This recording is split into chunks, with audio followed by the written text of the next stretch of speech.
ग्रामपंचायत बोखारा पोटनिवडणूक 2026 भारतीय जनता पार्टीने मी श्री देवेंद्र श्रावणजी ठाकरे यांना उमेदवारी दिलेली आहे। यासाठी दिली आहे की गावाचा सर्वांगीण विकास व्हावा।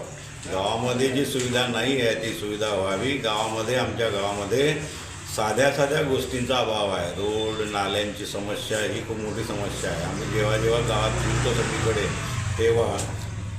तेव्हा त्या ठिकाणी ते समस्या जी आहे नाल्यांची समस्या प्रखरतेने जाणवते। म्हणून अशा वेळी त्या गावाचा विकास करण्यासाठी माननीय समीर भाऊ मेघे आमचे माननीय आमदार आहेत आणि आमचे पालकमंत्री श्री बावनकुळे साहेब यांच्या प्रयत्नाने मला ही उमेदवारी मिळालेली आहे।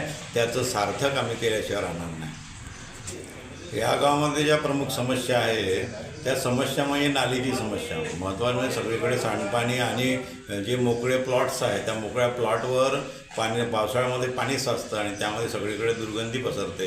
लोकांना असह्य असा त्रास होतो। त्या समस्येतून आपल्याला पुढे जायचं आहे, ती समस्येवर मात करायची आहे। त्यासाठी आम्ही खूप प्रयत्न करणार आणि तो आमचा प्रमुख एजेंडा आहे।